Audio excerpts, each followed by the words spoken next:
जी अस्सलाम वालेकुम। यासीन आपके साथ हाजिर है। आज है 30 अक्टूबर।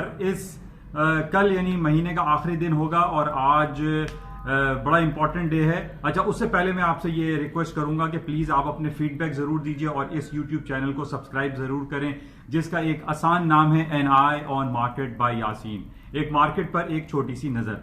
अच्छा, आज हमारे पास बड़ा इंपॉर्टेंट डे इस हवाले से है कि हर 45 दिन के बाद हम आज के दिन का इंतजार करते हैं और आज अमेरिका के इंटरेस्ट रेट का अनाउंसमेंट है, जिसको federal open market committee announcement भी कहा जाता है। आज अमेरिका अपना अनाउंस करेगा कि क्या वो अपना इंटरेस्ट रेट 2% पे छोड़ेगा या वो 25 बेसिस पॉइंट कट करेगा। लेकिन दूसरी तरफ हम ये देख रहे हैं कि ट्रंप साहब की तरफ से बहुत ज्यादा प्रेशर हमें दिखाई देता है कि वो जर्मी पावल को वो इंडिकेट करते हैं, थोड़ा सा उनकी तरफ से एक इन्फ्लुएंशियल पावर यूज होती है और वो इन्फ्लुएंस अपना यूज करना चाहते हैं और वो ये कहते हैं कि जनाब इंटरेस्ट रेट कम होना चाहिए और जर्मी पावल को चाहिए कि वो इंटरेस्ट रेट को कट करें और ड्रास्टिकली कम करें, नॉट फिर 25 बेसिस पॉइंट करके करें, बल्कि वो तो 1% तक की बात करते हैं कि अमेरिका को चाहिए कि अपना इंटरेस्ट रेट 1% तक डिक्लाइन कर दें।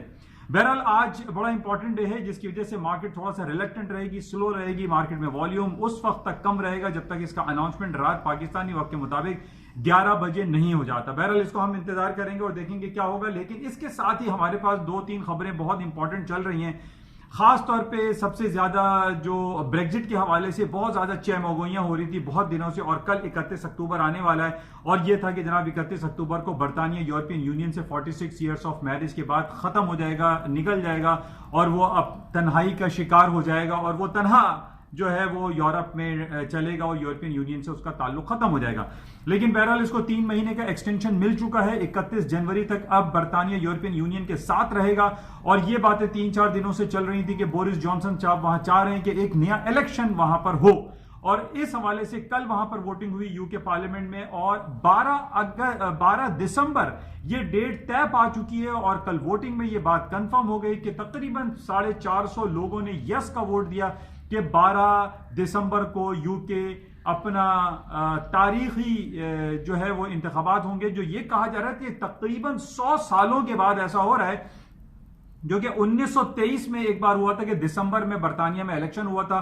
तकरीबन नियरली 100 ईयर्स के बाद हम ये देख रहे हैं कि दिसंबर के महीने में बरतानिया में इलेक्शन होने जा रहे हैं और इसमें ये देखना पड़ेगा। और अब जो हमें इंडिकेशंस आ रहे हैं, जो ये कहा जा रहा है कि जनाब अगर बरतानिया के इलेक्शन में लेबर पार्टी जीत जाती है, जो कि लेबर पार्टी वो पार्टी है जो आज की अपोजिशन पार्टी है और वो नहीं चाहती कि ब्रेग्जिट हो, वो नहीं चाहती कि बरतानिया यूरोपियन यूनियन से अलहदा हो। इसका मतलब यह है कि अगर इलेक्शन में लेबर पार्टी जीत जाती है तो ब्रेग्जिट का मामला तो उसी वक्त खत्म हो जाएगा और ब्रेग्जिट का सिलसिला होता हुआ दिखाई नहीं दे रहा। और अगर मैं फिर भी ये बात करूंगा, अगर लेबर पार्टी जीत जाती है, क्योंकि इस वक्त कंजर्वेटिव पार्टी और कंजर्वेटिव पार्टी में भी बहुत सारे लोग ऐसे हैं जो कि अब ब्रेग्जिट होता हुआ नहीं चाहते, वो ये नहीं चाहते कि विदाउट एनी प्रॉपर डील, और जो डील जो है वो कोई हो नहीं पा रही है बरतानिया के यूरोपियन यूनियन के साथ। बहरहाल मुख्तसर ये है कि अगर लेबर पार्टी जीत जाती है तो ये बहुत ज्यादा कवी इम्कानात हैं कि ब्रेग्जिट का चैप्टर क्लोज हो जाएगा। 4-5 सालों से जो हम बरतानिया का यूरोपियन यूनियन से निकलने के हवाले से जो ड्रामाई अंदाज देख रहे हैं वो खत्म हो जाएगा अगर लेबर पार्टी 12 दिसंबर के इलेक्शन में जीत जाती है। तो बहरहाल इसको हम देखेंगे। लेकिन ये बहुत ज्यादा जो एक चहमगोइयां हो रही थी, बहुत ज्यादा एक स्पेकुलेटिव बातें हो रही थी कि ऐसा होगा वैसा होगा, यूं नहीं होगा, तो बहरहाल अब तमाम लोग खामोश रहेंगे और 12 दिसंबर का इंतजार करेंगे। अब लेबर पार्टी और कंजर्वेटिव पार्टी इस कोशिशों में लगे रहेंगे कि वो जीतें। लेकिन जहां तक जो मेरी पिछले काफी 4-5 सालों से मैं देख रहा हूं और पिछले 6 महीने से बहुत ज्यादा क्लोजली मैं वॉच कर रहा हूं और स्टडी कर रहा हूं कि बरतानिया का क्या होगा। आई पर्सनली फील कि लेबर पार्टी जीत जाएगी और ब्रेक्सिट का चैप्टर क्लोज हो जाएगा। बहरहाल इसको हम मजीद देखेंगे। अच्छा, इसके साथ जो दूसरी बातें चल रही है, इसका इफेक्ट मैं आपको बता दूं कि बहुत ज्यादा मार्केट पे नहीं हुआ। कल भी स्टर्लिंग की मार्केट 1.28 के लगभग चलती रही, कोई ज्यादा इसमें नेगेटिविटी या पॉजिटिविटी हमने नहीं देखी। बहरहाल इसको मजीद देखेंगे। अच्छा, दूसरी तरफ जो हमारे पास और इंपॉर्टेंट खबरें चल रही हैं वो इंपीचमेंट के हवाले से हैं। बहुत ज्यादा बातें हो रही हैं कि जनाब ट्रंप साहब की इंपीचमेंट होने वाली है और कल वहां पर यह बात तय हो गई कि कल जुमेरात 31 अक्टूबर को house of representative and senate का मुश्तरका इजलास होगा, जिसको हम कांग्रेस भी कहते हैं, और उसमें ये वोटिंग होगी कि क्या आया ट्रंप साहब की इंपीचमेंट होनी चाहिए या नहीं। कल बड़ा इंपॉर्टेंट डे होगा और इसमें हमें देखना पड़ेगा कि उस वोटिंग में जो इंपीचमेंट के हवाले से उसमें वोटिंग में डेमोक्रेट आया जीतती है या नहीं। बहरहाल इसको कल देखना पड़ेगा और बड़ा इंपॉर्टेंट है। लोग बहुत ज्यादा पूरी अक्रॉस द बोर्ड दुनिया में इसका इंतजार कर रहे हैं कि आया ट्रंप साहब की सीट क्या गिरती हुई दिखाई देती है या नहीं। बहरहाल इसको कल देखा जाएगा कि उनकी इंपीचमेंट होगी, इंपीचमेंट के बाद भी 10 सिलसिले होंगे। क्या आया क्या उनको सदारती कुर्सी से हटा दिया जाए या ना हटाया जाए या उनको इम्यूनिटी हासिल है, तो बहरहाल ये अलग चैप्टर है। बहरहाल कल हम ये देखेंगे कि क्या आया इंपीचमेंट के हवाले से वोटिंग में उन डेमोक्रेट को कामयाबी होती है या नहीं। बहरहाल इस हवाले से मार्केट में कोई बहुत ज्यादा नेगेटिव या पॉजिटिव जो है वो लेवल्स या मार्केट मूव इतनी ज्यादा दिखाई नहीं देती। लेकिन आज हमारे पास जो और सबसे FOMC के साथ ही रात को 1 बजे सबसे इंपॉर्टेंट जो सेकंड इंपॉर्टेंट आज डे होगा वो है एप्पल की अर्निंग रिपोर्ट। जैसे मैंने आपसे कहा कि ये अर्निंग का सीजन चल रहा है, कल भी हमारे पास 2-3 दिनों से माइक्रोसॉफ्ट और अमेजॉन और गूगल की अर्निंग का सीजन चल रहा है और उनकी तमाम रिपोर्ट्स हमारे पास बेहतरीन आ रही हैं, प्लस में आ रही हैं।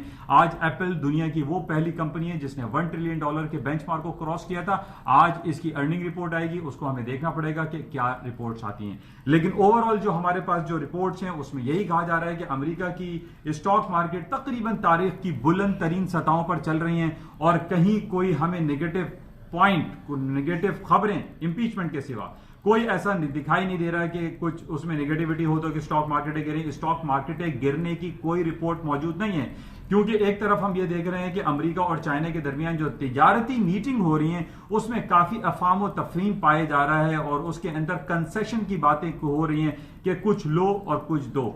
तो गिव एंड टेक वाला सिलसिला है, बातें हो रही हैं और वो काफी मुस्बत अंदाज में इनकी मीटिंग्स हो रही हैं। और अभी अगले महीने चिली में एक G7 मीटिंग होने वाली है, उसमें भी कह रहे हैं कि ट्रंप साहब की और जी जिनपिंग की मुलाकात होगी, उसमें कोई अच्छी बातें हो सकती हैं जिसका एक पॉजिटिव इफेक्ट मार्केट में आ रही है और स्टॉक मार्केट है तकरीबन तारीख की बुलंद तरीन सतहों पर चल रही हैं। बहरहाल ये आज की खबरें हैं।